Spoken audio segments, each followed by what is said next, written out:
Metaphysics and the Mise-en-Scène by Antonin Artaud. In the Louvre there is a work by a primitive painter, known or unknown I cannot say, but whose name will never be representative of an important period in the history of art. This painter is Lucas van den Leyden, and in my opinion he makes the 4 or 5 centuries of painting that come after him inane and useless. The canvas I speak of is entitled The Daughters of Lot, a biblical subject in the style of the period. Of course, the Bible in the Middle Ages was not understood in the same way we understand it today. And this canvas is a curious example of the mystic deductions that can be derived from it. Its emotion, in any case, is visible even from a distance. It affects the mind with an almost thunderous visual harmony, intensely active throughout the painting, yet to be gathered from a single glance. Even before you can discern what is going on, you sense something tremendous happening in the painting, and the ear, one would say, is as moved by it as the eye. A drama of high intellectual importance seems massed there like a sudden gathering of clouds, which the wind or some much more direct fatality has impelled together to measure their thunderbolts. The sky of the picture, in fact, is black and swollen, but even before we can tell that the drama was born in the sky, was happening in the sky, the peculiar lightning of the canvas, the jumble of shapes, the impression the whole gives at a distance, everything betokens a kind of drama of nature for which I defy any painter of the great periods to give us an equivalent. A tent is pitched at the sea's edge, in front of which Lot is sitting, wearing full armour and a handsome red beard, watching his daughters parade up and down as if he were a guest at a prostitute's banquet.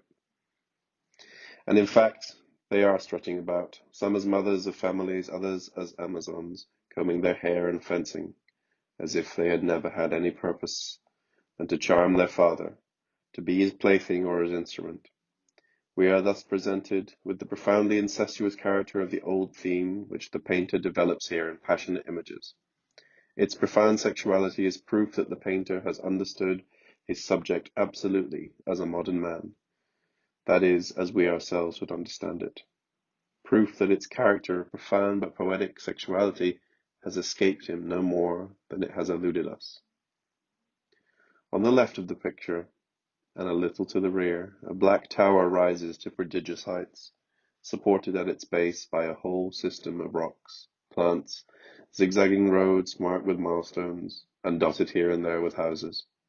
And by a happy effect of perspective, one of these roads at a certain point disengages itself from the maze through which it has been creeping, crosses a bridge, and at last receives a ray of that stormy light which brims over between the clouds and showers the region irregularly. The sea in the background of the canvas is extremely high, at the same time extremely calm, considering the fiery skein that is boiling up in one corner of the sky. It happens that when we are watching fireworks, the crackling nocturnal bombardment of shooting stars, skyrockets, and Roman candles may reveal to our eyes in its hallucinatory light certain details of landscape wrought in relief against the night. Trees, towers, mountains, houses, whose lighting and sudden apparition will always remain definitely linked in our minds with the idea of this noisy rending of the darkness. There is no better way of expressing the submission of the different elements of landscape to the fire revealed in the sky of this painting than by saying that even though they possess their own light, they remain in spite of everything related to this sudden fire as dim echoes, living points of reference born from it and placed where they are to permit it to exercise its full destructive force. There is, moreover, something frighteningly energetic and troubling in the way the painter depicts this fire, like an element still active and in motion, yet with an immobilized expression. It matters little how this effect is obtained. It is real. It is enough to see the canvas to be convinced of it. In any case, this fire, which no one will deny produces an impression of intelligence and malice, serves by its very violence as a counterbalance in the mind to the heavy material stability of the rest of the painting, between the sea and the sky, but towards the right, and on the same level in perspective as the black tower, projects a thin spit of land crowned by a monastery in ruins. This spit of land, so close that it is visible from the shore where Lot's tent stands, reveals behind it an immense gulf in which an unprecedented naval disaster seems to have occurred. Vessels cut in two and not yet sunk lean upon the sea as upon crutches, strewing everywhere their uprooted masts and spars. It would be difficult to say why the impression of disaster, which is created by the sight of only one or two ships and pieces, is so complete. It seems as if the painter possessed certain secrets of linear harmony, certain means of making that harmony affect the brain directly, like a physical agent. In any case, this impression of intelligence prevailing in external nature, and especially in the manner of its representation, is apparent in several other details of the canvas. Witness, for example, the bridge as high as an 8-story house standing out against the sea, across which people are filing, one after another, like ideas in Plato's cave. It would be untrue to claim that the ideas which emerge from this picture are clear. They are, however, of a grandeur that painting, which is merely painting, i.e. all painting for several centuries, has completely abandoned. We are not accustomed to it. In addition, Lot and his daughter suggest an idea concerning sexuality and reproduction, for Lot is seemingly placed there among his daughters, to profit unfairly by them, like a drone. It is almost the only social idea that the painting contains. All the other ideas are metaphysical. I am sorry to use this word, but it is their name. And I shall even say that their poetic grandeur, their concrete efficacity upon us, is a result of their being metaphysical. Their spiritual profundity is inseparable from the formal and exterior harmony of the picture. There is again an idea of becoming, which the various details of the landscape and the way they are painted, the way their planes and perspectives are blotted out or made to correspond, introduce into our minds with precisely the effect of a piece of music. There is another idea, of fatality, expressed less by the sudden apparition of this fire than by the solemn way in which all the forms are organized or disorganized beneath it, some as if bent under a wind of irresistible panic, others immobile and almost ironic, all obeying a powerful intellectual harmony which seems to be the exteriorization of the very spirit of nature.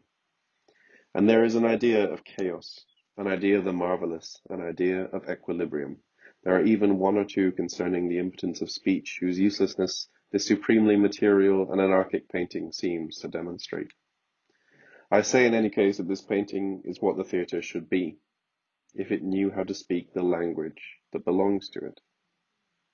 And I ask this question: how does it happen that in the theatre, at least in the theatre as we know it in Europe, or better in the Occident, everything specifically theatrical, i.e. everything that cannot be expressed in speech or in words, or if you prefer, everything that is not contained in the dialogue, and the dialogue itself considered as a function of its possibilities for sound on the stage, as a function of the exigencies of this sonorization, is left in the background. How does it happen, moreover, that the Occidental theatre, I say Occidental because there are fortunately others, like the Oriental theatre, which has preserved intact the idea of theatre, while the Occident, this idea, like all the rest, has been prostituted? How does it happen that the Occidental theatre does not see theatre under any other aspect than as a theatre of dialogue? Dialogue, a thing written and spoken, does not belong specifically to the stage. It belongs to books, as is proved by the fact that in all handbooks of literary history, a place is reserved for the theatre as a subordinate branch of the history of the spoken language. I say that the stage is a concrete physical place, which asks to be filled, and to be given its own concrete language to speak.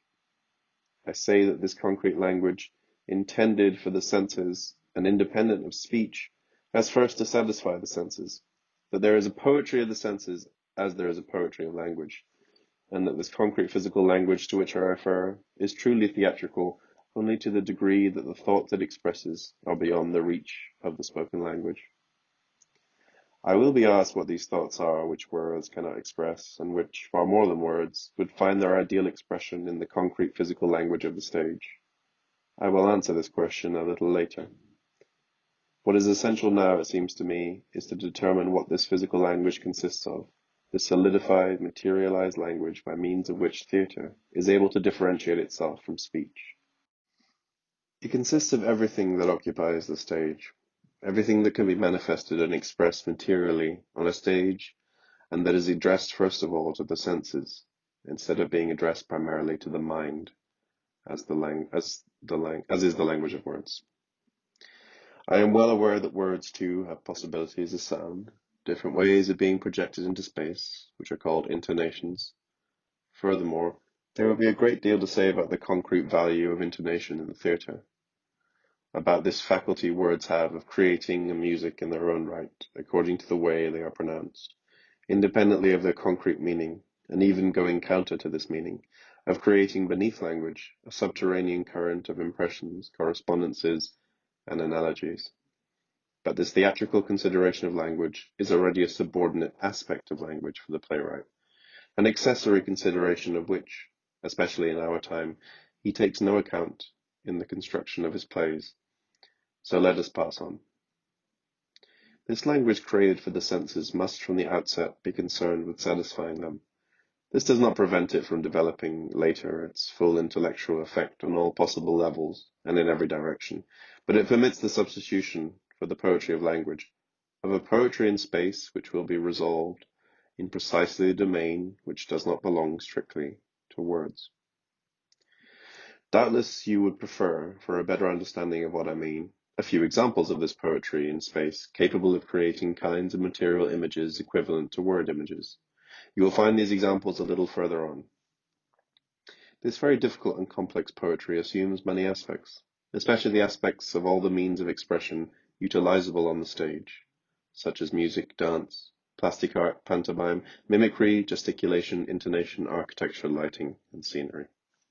Each of these means has its own intrinsic poetry, and a kind of ironic poetry as well, resulting from the way it combines with the other means of expression and the consequences of these combinations, of their reactions and their reciprocal destructions, are easy to perceive.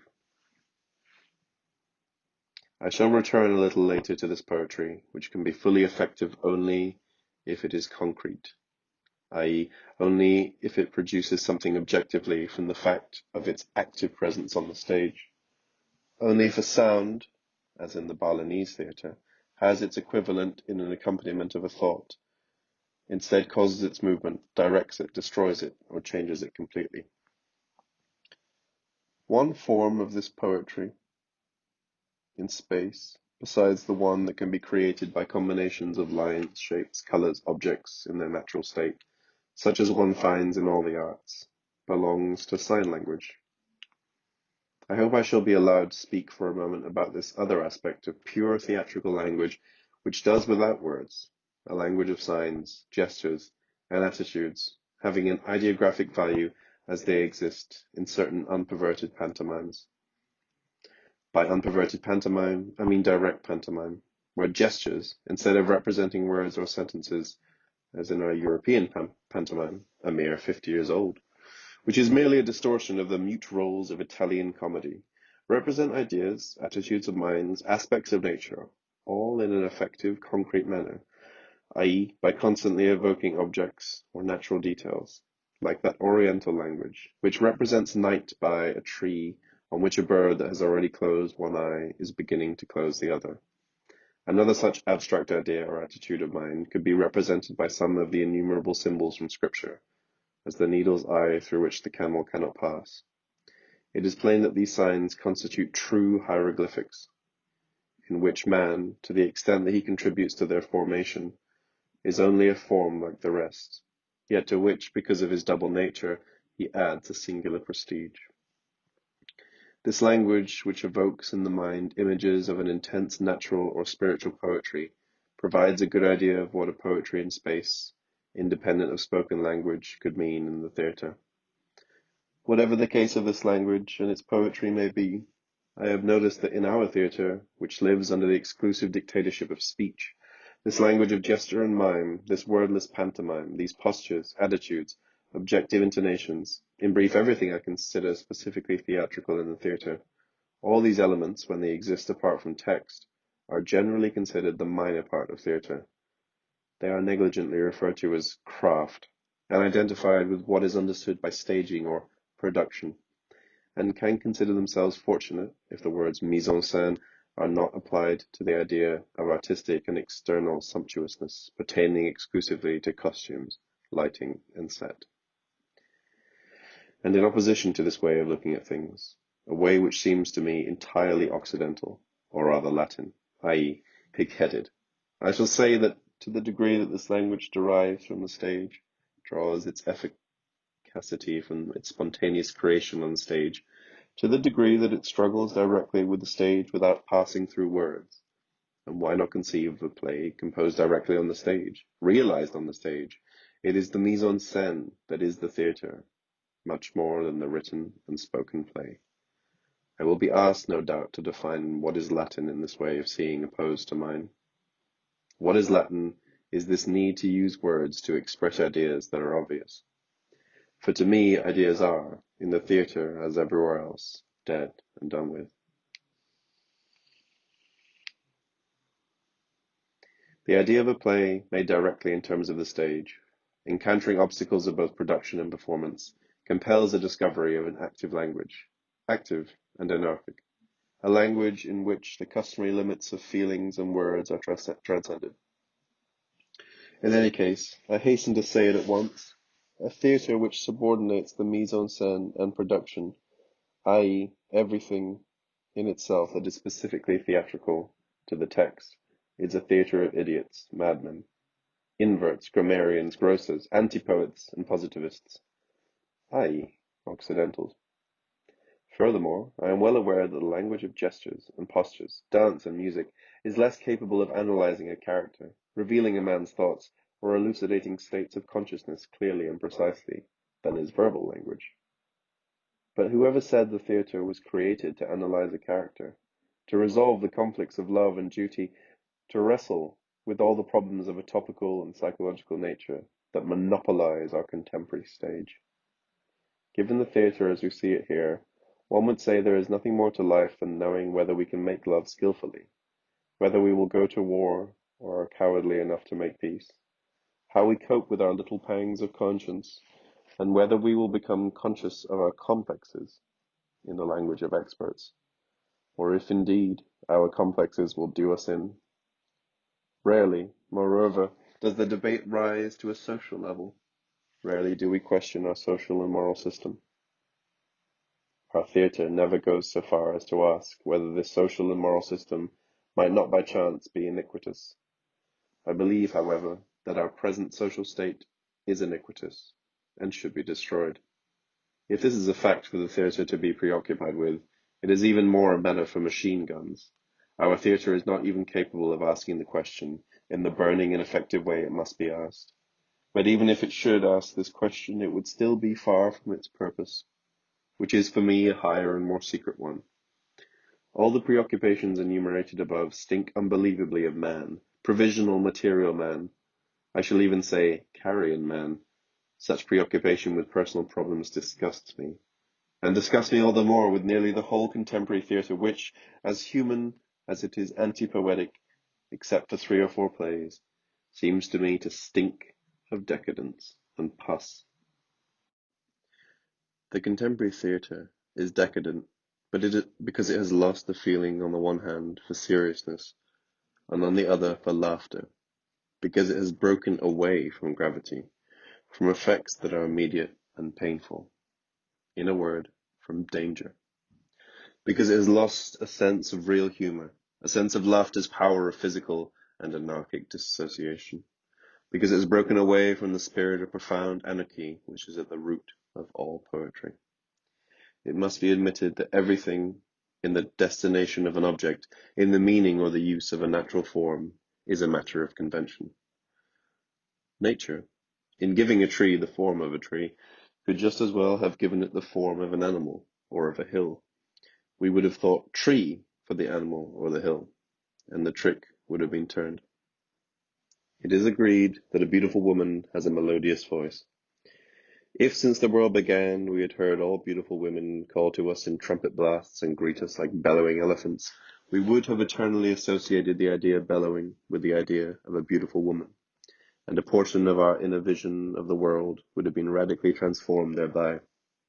This helps us to understand that poetry is anarchic to the degree that it brings into play all the relationships of object to object and of form to signification.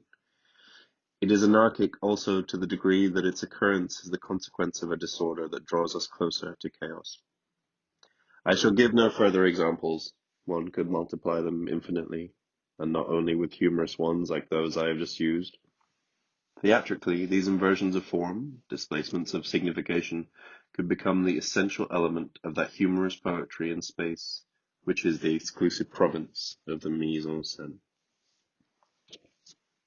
In a Marx Brothers film, a man thinks he is going to take a woman in his arms, but instead gets a cow, which moves, and through a conjunction of circumstances which it would take too long to analyze here, that moo, at just that moment, assumes an intellectual dignity equal to any woman's cry. Such a situation, possible in the cinema, is no less possible in the theatre as it exists. It would take very little, for instance, to replace the cow with an animated mannequin, a kind of monster endowed with speech, or a man disguised as an animal, to rediscover the secret of an objective poetry at the root of humour, which the theatre has renounced and abandoned to the music hall, and which the cinema later adopted. A moment ago I mentioned danger. The best way, it seems to me, to realize this idea of danger on the stage is by the objective unforeseen, the unforeseen not in situations but in things, the abrupt, untimely transition from an intellectual image to a true image. For example, a man who is blaspheming sees suddenly and realistically materialized before him the image of his blasphemy, always on condition, I would add, that such an image is not entirely gratuitous, but engenders in its turn other images in the same spiritual vein, etc. Another example would be the sudden appearance of a fabricated being, made of wood and cloth, entirely invented, corresponding to nothing, yet disquieting by nature, capable of reintroducing on the stage a little breath of that great metaphysical fear which is at the root of all ancient theatre. The Balinese, with their imaginary dragon, like all the Orientals, have not lost the sense of that mysterious fear which they know is one of the most stirring, and indeed essential elements of the theatre, when it is restored to its proper level. True poetry is, willy-nilly, metaphysical, and it is just its metaphysical bearing, I should say, the intensity of its metaphysical effect, that comprises its essential worth. This is the second or third time I have brought up metaphysics here. I was speaking a moment ago, apropos of psychology, about dead ideas, and I expect many will be tempted to tell me that if there is one inhuman idea in the world, one ineffectual and dead idea that conveys little enough even to the mind, it is indeed the idea of metaphysics. This is due, as René Guénon says, to our purely Occidental way, our anti-poetic and truncated way of considering principles, apart from the massive and energetic spiritual state which corresponds to them.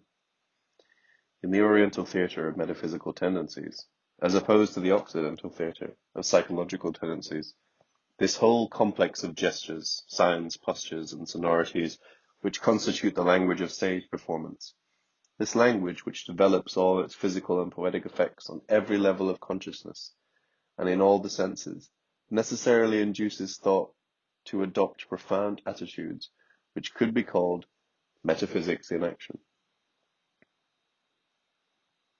I shall take up this point again in a moment.